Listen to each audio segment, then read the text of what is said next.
So we have home builders, yes, home builders building houses on retention lakes. And not only that, the city allowed them to do it. Wait, what? That's right, you heard me. Builders are now building homes on retention lakes. Retention lakes. We need to move Lonzo. That ain't no problem. Huh? That ain't no problem. This is again the reason why I say these companies aren't loyal and you shouldn't overpay. My name is Orlando. Welcome to the channel. Make sure you hit that like and subscribe button. It really does help out the channel. Also, I have a newsletter. Yes, a newsletter. And it will give you tremendous value and it's free. How can you beat free? You cannot beat free. And then if you need any type of financing, commercial or investment properties, I am your man. I've been a lender for almost 20 years and I can assist you with that. That information is in the description, guys. But let's jump right to it, guys. Owner coming down this neighborhood have got to look at this and just say, what in the world? The trailers parked on these front lawns in Johnstown don't look like your typical moving vans. Then again, Yeah, this isn't your typical move. going through this part of it tears my heartstrings every day. Holly Sturgeon knows she has about a month left in what was supposed to be her forever home. After living here 10 years, the basement flooded, and her family learned something they had never thought about before. This was originally a retention pond. Originally a retention pond. So that's the reason why it was flooding. I mean, it does make sense. It's a very sad story. It really is. But that does make sense. But the real question is why would a builder build a house on a retention pond? And why would a city allow them to do that? But before we get into that, let's just explain exactly what a retention pond is for everybody so we can be on the same page. When water comes from the sky, rain, it has to go somewhere. When it hits your roof, it has to go somewhere. It goes down the drains, and then it goes through the piping, and then hopefully that goes into a drain, which goes to a retention pond. It's basically where all the water goes, or most of the water goes, that falls out of the sky on top of houses, so that water isn't just sitting around and does things like erosion or destroy your foundation. We want to get as much water as we can away from the houses, and that's where the water goes. It goes into a retention lake, or retention pond. And you normally see these retention ponds at the front of the subdivision or neighborhood, in the back of it, or in the middle. It looks very nice. Rocks, waterfalls, all that other stuff. You see where the ducks go, where the swan go. You guys have seen it, where water fountains and all that other stuff is. So think about this. Why would a builder say, you know what I think is a great idea? How about we fill all of that with soil and then put a house on top of it? Of course, nothing is going to go wrong with that. Sensational. Now, the real question is, okay, a builder said that, but how did the engineer say yes to that? And how did the city say yes to that also? Because that scratches my head and it seems like a lawsuit waiting to happen. It seems like a big insurance claim that will be paid. Show me the money. It seems like a very bad idea. But I'm just a YouTuber, right? I'm just a guy on the outside looking in and, you know, it's not a good idea, but let's continue on. And in a flood last year, it came to light that it needs to be a retention pond. The builder filled in the pond and built homes on it without telling the buyers. After the flood, the town of Johnstown decided they had no other choice but to buy 4 homes back, bulldoze the land, and rebuild the detention pond. Up until about a month ago, I probably cried, and you can hear me choking up about it now, but I probably cried almost every single day about the thought of tearing this apart. Let's get this straight. Let's just make this as easy as possible.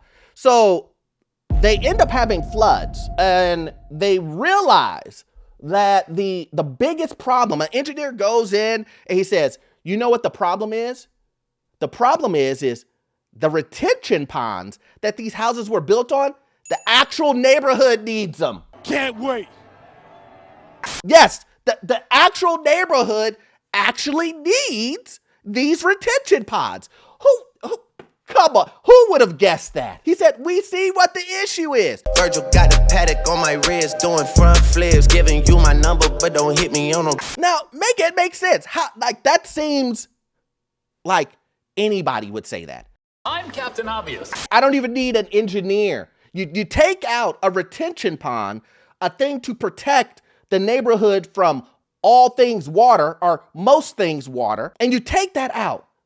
Where's the rest of the water gonna go? I mean, inside the houses, right? Does that make sense? Inside the houses. Imagine, imagine a whole neighborhood graded towards pushing water to a certain area, and then realizing those same areas that have houses built onto it, where all the water is going to, floods. I'm not making this stuff up, guys. I'm not making that stuff up. It sounds like, duh, Orlando, like, who would do this? And then the city comes out and says, well, we have to pay you. We made a mistake. We understand. We approved it. So we're going to pay you. But here's the question. Do you think that they paid her fairly? Hell to the no. Or do you think that they lowballed her and she just has to take what she has to take? No. Well, yes. If my spider senses are telling me anything, it's telling me these companies aren't loyal. I just don't trust none of y'all. They did not give her enough money dealing with all the stuff she dealt with. Plus, on top of that, the value of the home.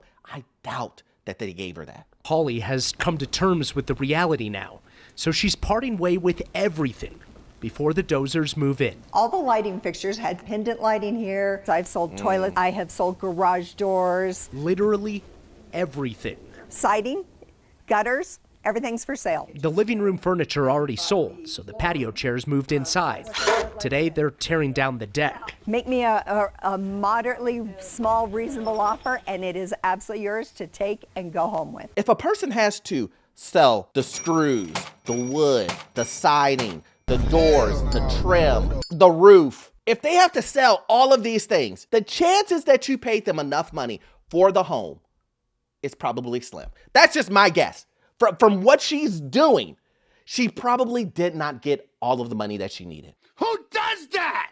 If you guys believe that's the city, that the builder, that whoever is going to give you the amount of money that you need to fix the issue, these insurance companies, how many times have we understood that you have to put you and your family first before any of this? And if you put your loyalty into trusting these companies or individuals who you believe are going to have your best interest at heart, at the forefront, you're crazy. And this is another scenario, some sad scenario, because she shouldn't have to do this. She shouldn't have to deal with it, because at the end of the day, it's both the builder and the city's fault on this.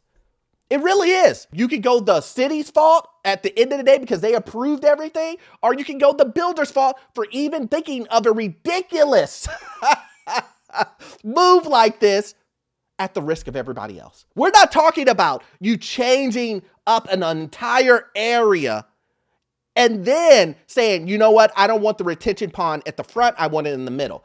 No, we're talking about an already built area.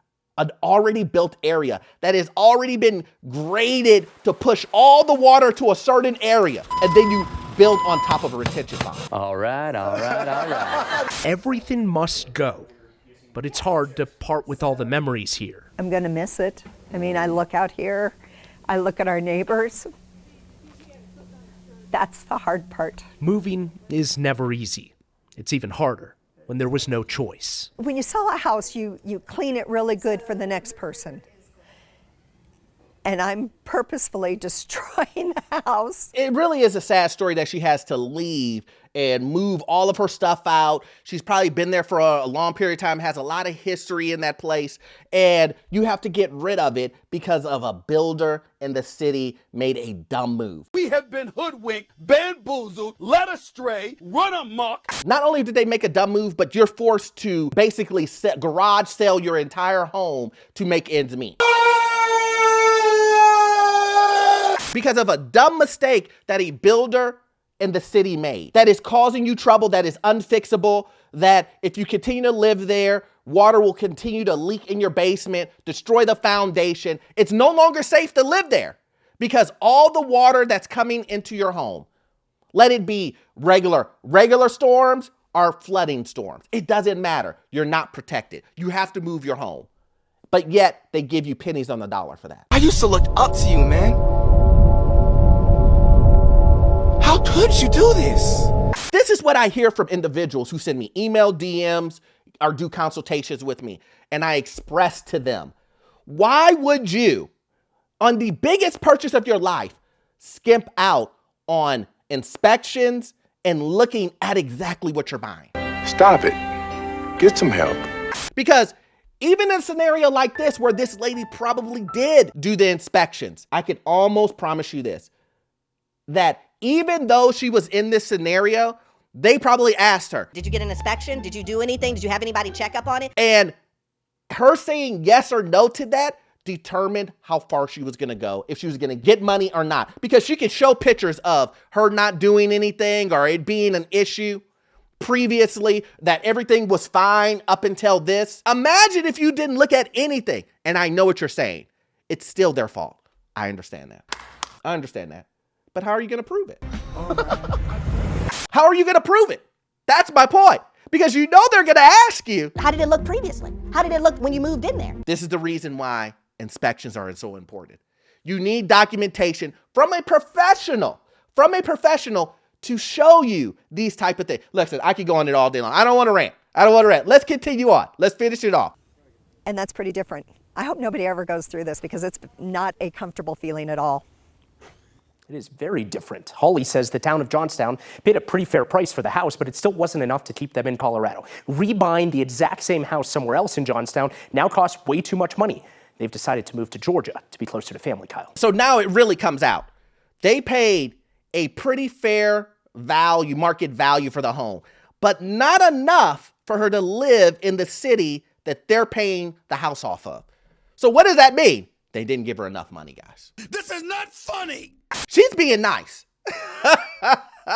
When you have to say, they gave me some money, but I can't even buy a home in the same city of the city who paid me off for a mistake that they made, and it's not enough for you to buy another home in the same city, you did not get enough.